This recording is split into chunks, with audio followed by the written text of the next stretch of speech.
What the is Mark Rippetoe saying?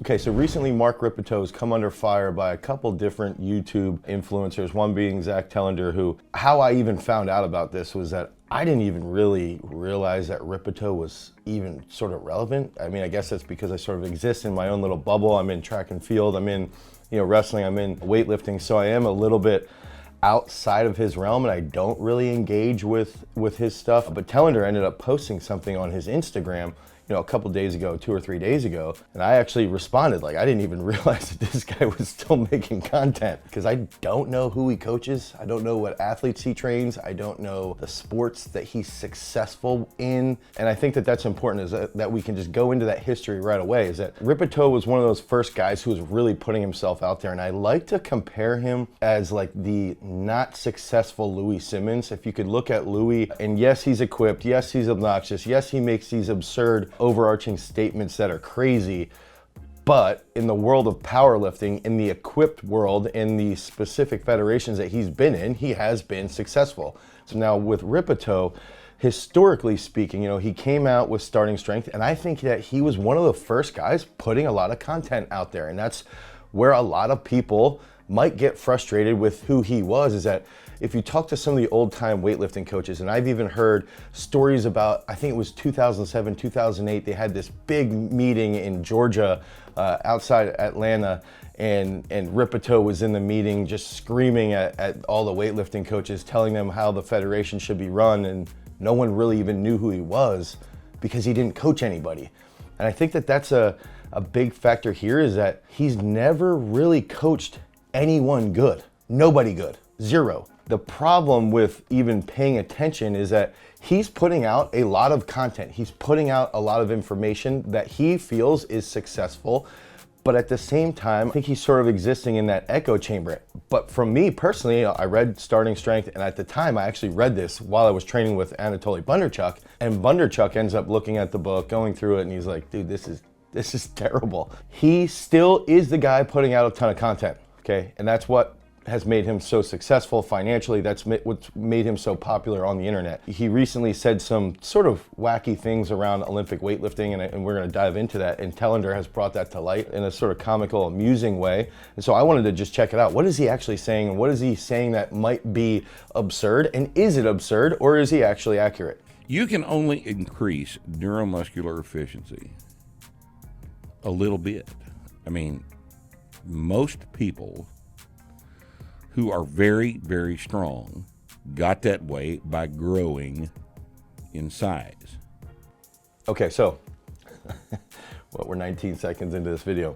I agree with him to a point. Increasing muscular hypertrophy can lead to tremendous strength gains, 100%. Only a little bit of improvement in neuromuscular, or efficiency as he calls it. I don't necessarily agree with that entirely. I've had athletes, Lucas Warning, a guy who threw 46 feet in the shot put in high school, and then now he's a 66-foot shot putter with a 16-pound shot. So if we look at someone who was trained in high school, he trained for 3 to 4 years as a shot putter in high school, and then continued to train, and now he's a 66-footer with a 16-pound shot. Like, I actually think there's pretty substantial evidence in his specific case that his neuromuscular efficiency improved. He also did get bigger as well, but I believe a lot of that led to his technical improvements, which is around neuromuscular facilitation. So agree slightly.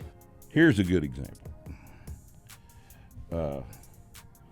Lasha Talakadze just snatched 223. That was fucking impressive.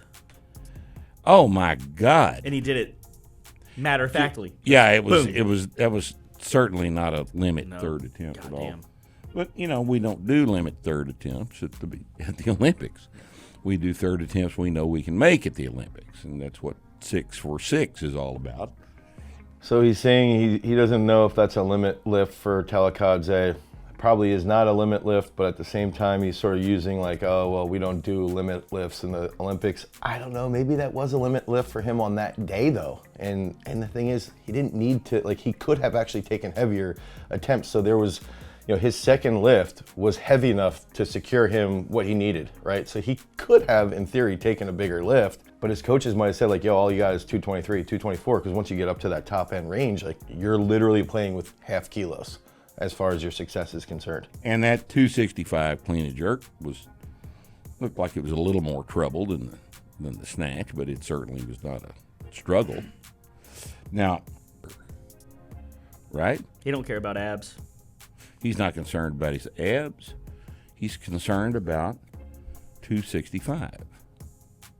But let me point out a couple of things here. All right? The spirit of this question. Pisarenko did 265 probably 1988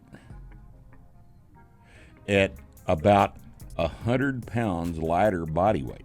Okay, so Pisarenko did do that, and I think it was 88 or 89, but he was not 100 pounds lighter body weight, and he wasn't 90 pounds lighter body weight. He was not walking around at 285, at 285 pounds, clean and jerking 266. That didn't happen. Pisarenko, that was a man. Now, my God. I mean, that guy's, that's, you know. And then, once again, here we are, 33 years later, Taranenko did 266 in 1988 at a body weight of probably, oh, what the hell did he weigh at that time? He didn't weigh 375. He probably weighed 315, 320, something like that. He's a great big man, but not as big as Lasha. What was the year? 88? 88. This is where I wish that the two guys on the side, I wish they would just be fact checking. Like, yo, no, Pisarenko was this, Taranenko was this. Just to throw it up there to make it a little bit more honest. I think Pisarenko did his 265 in 88 also. Pisarenko also? Yes. 265. Yeah. So Taranenko did 266 Right. down there at the Australian meet. Right. The That wasn't at the Olympics. clean and jerk. No, it was Yeah. at an invitational meet down in Australia, back when Australia was not a prison colony, and they were invited to. Australia at this point makes the Soviet gulags look like. At least the Soviets. At least weren't they fed you. and the Soviets weren't pretending to be anything. No, they weren't pretending to be, Right. Democrats or anything. Yep. Yeah. They, so you've got a sport here. I think my next issue here is that he's just focusing on the super heavyweights. Okay, he's not focusing on any other weight class. He's not focusing on even weight class comparisons. He's not focusing on any other change. He's acting as though this is all in a vacuum. Okay, he's not bringing up the success, the drastic improvement. Women back in the 90s, if you would have a 48K weightlifter, you can just look at Tara Knott won the Olympics. Tara Knott Cunningham won the Olympics with I think it was like a 182 total. There's like 5 girls in the United States right now that can do a 182 total in that weight class. So just focusing on just the men or just the supers, I don't know, dude, there's more pool. There's more from a scientific perspective. If you want to talk about the success of the sport, you can have other areas that you can pull from. I don't know what Lasha has done in training. I have been told that Taranenko did 275 in training. Now, in training is going to mean that he was in a different, probably pharmacological situation than he was at that meet that day. And once again, you don't go to Olympic weightlifting meets, if you got any sense, with the intention of setting a PR. PRs are set in the gym. They're performed at the meet. Now, I want to see Rippetoe at a meet, head-to-head, with some of his athletes and some of my athletes, and some of my athletes will hit a PR on their last lift, on the world stage, on an international stage. Like, you can do that if the pressure's on and they have sound technique. But let's keep going. The story on the Taranenko 266 is that he was offered a bunch of money. He's offered $5,000 if he would successfully break the world record, which at the time was the 265. So he calls for 266, and he does it. You know, it's not beautiful, but it was, you know, got at least 2 white lights. And to this day, no one has repeated 266 at a meet. Okay? The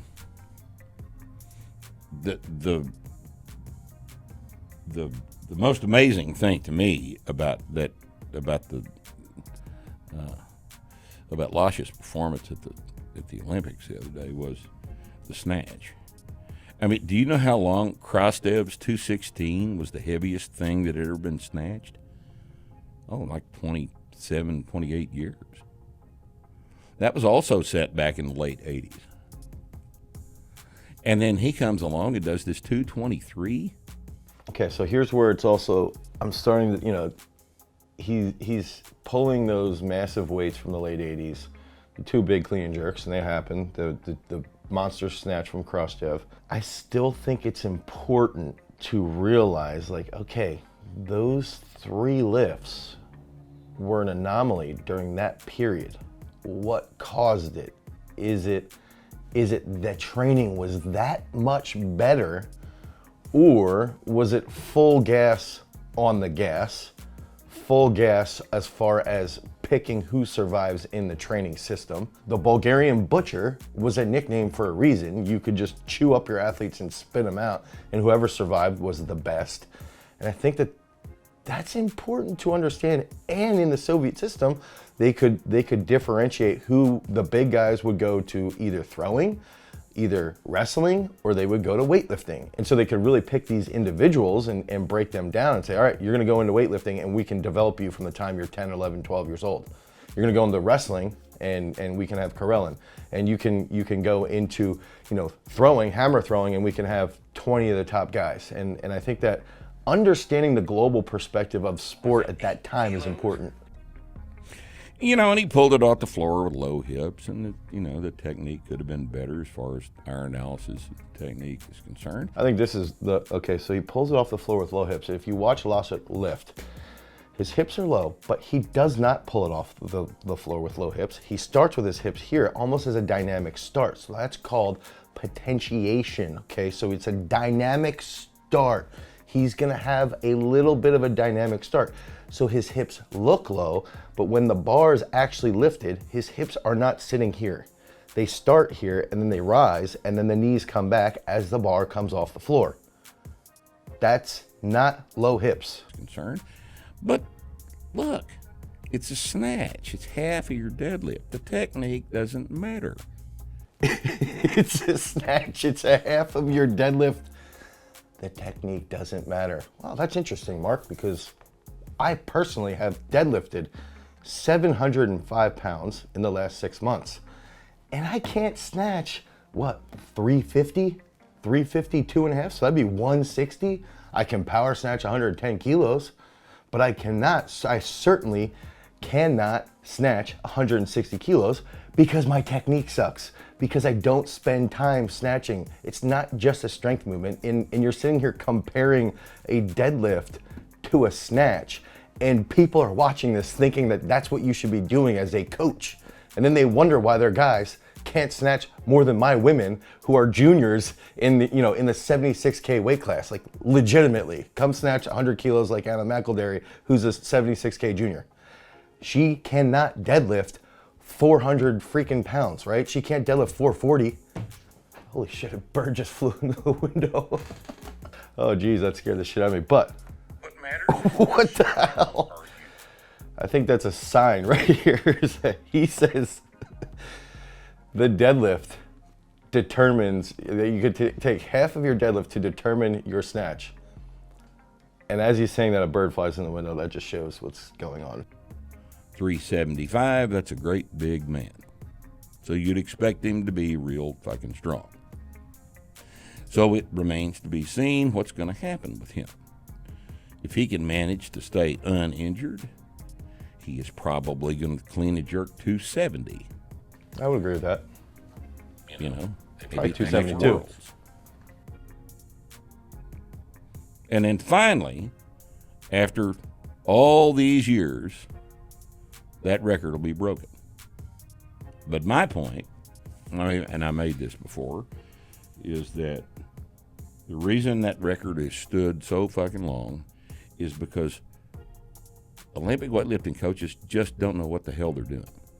I don't disagree to a point. There's a lot of terrible weightlifting coaches. Terrible. In the US, there's a handful of really good ones, and there's a lot that aren't good. Now, if I'm a good coach and I believe in my abilities, and I can find a sport that I've been in, weightlifting, Mark, and those coaches suck, I would take advantage of that. I would sit there and laugh. I go, dude, the coaches suck in weightlifting. I am starting strength. I run this company successfully, does a good job. I'm gonna go into this sport because the coaches suck and I'm gonna run house and dominate. But he doesn't do it. Why does he not do it? Because he's not a good coach, because this stuff doesn't work. What he's saying is not applicable. If it was applicable, he would have every single athlete or the majority of the athletes on these international teams. I've never seen him at a meet. I've never seen him coach anybody. So put your money where your mouth is. Like, do something about it. Don't just sit here behind the desk and run your mouth like I am right now. Is there another sport that you know of that the record has stood for that long? How long did Beeman's record stand? The jump is still the Olympic record as of 2000, as of this year. So that's the only one that yeah. anybody can think of. And so here's the other issue is that he's bringing up, you know, this record at that time. So let's talk about it. Bob Beeman's record did get broken by Mike Powell. They go on and they try to have this whole discussion, and they're not educated on track and field. That's fine. Bob Beeman's record did get broken, the world record, by Mike Powell, Carl Lewis, in the same meet in Tokyo in 1991. A lot of issues. Nothing like Bob Beeman's was done at Mexico City at elevation, at altitude, so that did have an impact. He was still a total savage. My college coach was actually the Olympic coach at that competition, Harry Groves. Anyway, Yuri Sadiq, world record hasn't been broken since '86. The chick from the Soviet Union in the 800, world record hasn't been broken. I believe that will never be broken. So you can start to see some consistencies. He brings up Bob Beeman, and he was wrong. That actually got broken. But you can start to see these world records that have not been broken in track and field. You know, you can even just use the example of Randy Barnes' world record stood from 1991 until this year because it took that long to catch up to the drugs. Randy Barnes was an American who was popped twice. He was on drugs when he set the world record. Now we have a guy who comes through who's getting tested by USADA all the time, and he's finally clean, and he's finally able to break the world record 30 years later. 800-meter world record hasn't been broken from the 80s with women's distance running, and there's way more women in the sport of distance running now than there was back in the 80s. Still hasn't been broken. Soviet Union, you can go in and now you're looking at it, all right, well, Yuri Sadiq. My coach, Anatoly Bondarchuk, trained Yuri Sadiq, Sergey Litvinov, Yuri Tam, all these, Nikulin, all these guys that were beasts that have had the world record, and now Sadiq's had it since '86. Why? I know why. They were on gas. They were eating. That's what Dr. B used to say. These are the years they would eat. These are the years that they weren't. And they would just take everything, shotgun effect. All of those records were tainted by specific pharmacological compounds, right? Just like weightlifting. But he doesn't know enough about other sports to comprehend that. He's an apologetic from the 80s and 90s who can't coach anyone clean. He's never coached anybody good in any weightlifting event in the last 20 years. And these two guys work for him thinking it's a good idea to work for him. Everybody just seems to just gloss over the fact that the guys that are handling these big, giant ass heavy weights are real fucking strong. It hadn't got anything to do with their technique. And they're missing over and over and over again. You hear American Olympic weightlifting coaches say that this is a sport of technique.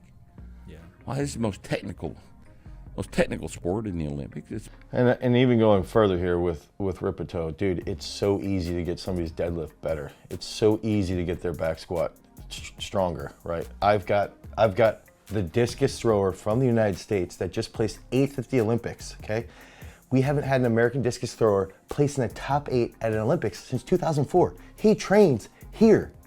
Guess what? He can deadlift 730, but he can't snatch 365, 370. He can snatch 330, 340, but what's the difference? His technique's not that good. He walks forward with every single snatch. He doesn't have that good a technique. He can back squat close to 700 pounds ass to grass. He can clean 200 kilos. He can clean around 205 kilos, but he can't clean, you know, your absurd percentages based off a deadlift. Like, dude, that's just the way, that's reality. That's a real, actual example. So that's the problem, is that Rippetoe doesn't have real world experiences with elite level athletes, okay? Take Sam Mattis, take what I've done with my athletes like Haley Reichert, Anna McElderry, Jordan Wissinger, Jacob Horse, all these athletes that are world-class, Nick Wisdowski, they're world-class athletes. And Rippetoe will sit here and he's like, oh, these are the dumbest coaches in the world. Well, guess what? If I think a sport has the dumbest coaches in the world and I'm in that sport spewing venom, in my opinion, I'm gonna dominate that sport and show that they're the dumbest in the world. But he can't, because he's not a good coach. He's a good business guy. He does a good job. He has little blips here and there that are amusing, like the coffee bit. That's funny, right? He doesn't have experience with elite athletes in multiple different sports at that high level. Again, using Sam, if he did, somebody like Sam would, based off of his numbers and based off his back squat, based off of what he can, you know, push press and what he can deadlift, he should be able to snatch 180 kilos, but there's technique involved. But again, Mark doesn't understand this. So Mark, if you're watching, let's get our teams together. Let's go toe to toe. I'll even have some of my women go toe to toe with your dudes, and we can see what ends up happening. Anna McElderry, she's a junior. She can snatch over 100 kilos, and she's a 76K weightlifter. So let's see if you have a dude of that caliber at that same age as Anna. We've even got Jacob Horse here who can snatch over 140 kilos, and he can actually deadlift pretty well. So we can go toe to toe in weightlifting and in powerlifting. Let's do like a little super total competition. See actually how good of a coach you are. Now that you've attacked all these American weightlifting coaches, I think it'd be fun to just see, like, put your money where your mouth is, right? So understand when you're watching these guys, when you're watching these influencers, are they actually good coaches? Do they actually have sound advice? Or are they just saying things just to get under people's skin to find that reaction? I think that's a key factor. So if you want more information around how to train effectively, click on the link down below, go to garagestrength.com and find out how to be a real elite world-class athlete. And if you want more reactions to content, click on this card right here. Until next time, guys, peace.